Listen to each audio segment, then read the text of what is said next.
Hi, so we always talk about what's great for your cognitive health.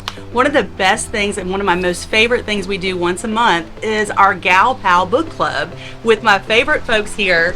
And we get together and we share a little food, we share just a little bit of wine, and we celebrate our friendship, number one, but also talk about a book. So we've read a book over the last month. Most of us read them every month. Some of us don't, but that's okay too. And we just get together and talk about something other than the normal stressors of everyday life. So it's a great way to get together with friendship and socialization and some cognitive stimulation. So if you don't have a book club and a great Gal Pal group, let us know. Come join ours. Otherwise, get out there and find yours. So why do we like to read? Why do you guys like to read? It takes you out of your world. Mm-hmm. It takes you to another world, and all your issues, which if you really focus on it, my problems are not real problems.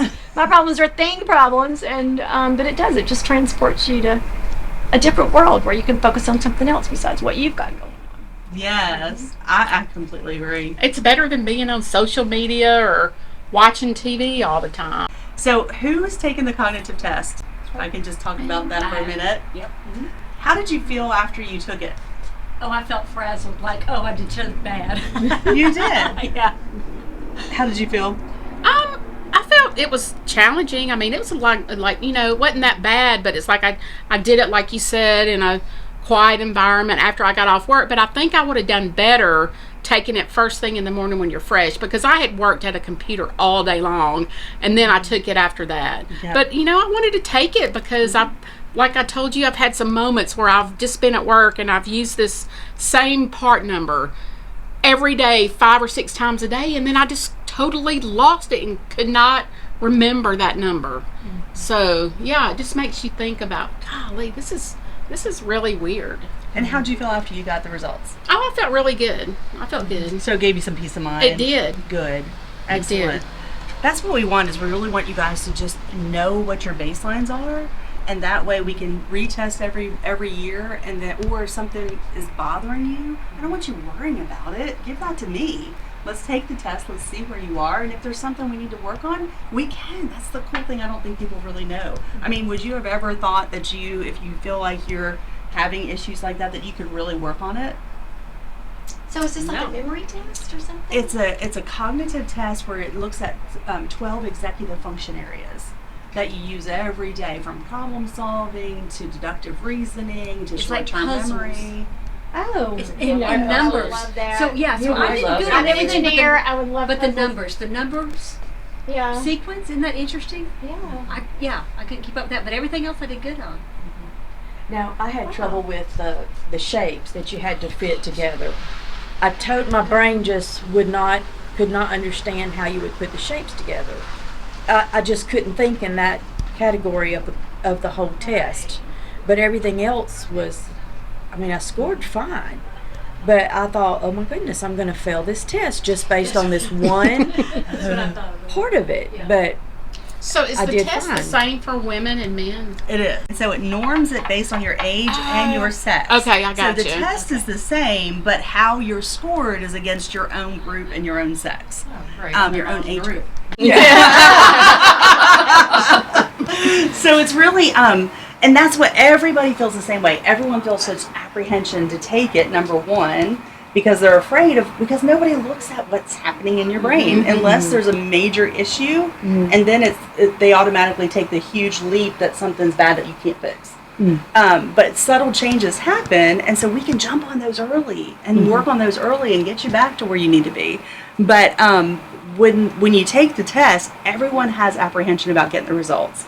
And out of everybody we've tested over this last year, we've had very few that I've been like, okay, I'm a little concerned too, let's get you additional help. And that's the goal. If we know there's something going on, let's figure out what it is, because a majority of the times it's something that's reversible. It's either medications or it's your lifestyle that you're leading, and we just have to put more brain health stuff in it. So that's what we want to fix. Because if you don't fix it now and you keep doing that bad stuff, or you keep having those bad influences, it's going to be permanent, and we don't want that. So is it like the test like your neurologist would give somebody in the hospital if they've had a stroke? It's Or- even a little more involved. Yeah, it's more complex. I would Yeah. say. Okay. Yeah, it's more than what's the date, where Like are having you, to what's do the a president. clock. Yes. Like draw a clock and Yep. tell me what 10 minutes after Oh no, 11 it's much more than that. It's Okay, gotcha. it's look at this pattern, repeat the pattern, or move the pattern, or look at the numbers, and so it's making you think. It's Okay. like playing games and making you think. So like with Lori's, the one she was talking about, it's actually like polygons, and then it says if you rotate this so many times, is this going to be identical to that? Yeah. And you have to like be able to move it visually because you're looking at your visual processing, and can you determine that's going to be? So and yet it tests it in many different ways so that we can pinpoint down where people are struggling, and then Apparently, that's I'm missing that. Visual. And there are all areas in our brains where we're stronger at this or weaker at this, and that's not a big deal. But everyone thinks that aging, it's normal to expect your brain to stop or to slow down. But that's only because that's all that we've ever done. But the studies have shown where people have been challenged to continue doing your cognitive exercises and continue challenging yourself, your brain health stays at a higher quality than those people that don't. Those people that don't start slipping into cognitive decline.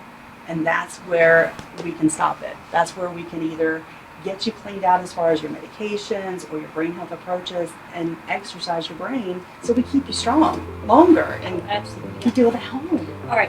So here's to keeping our brains strong Yes. and keeping our book club going Yes. for the next Right. 50 years. Yes.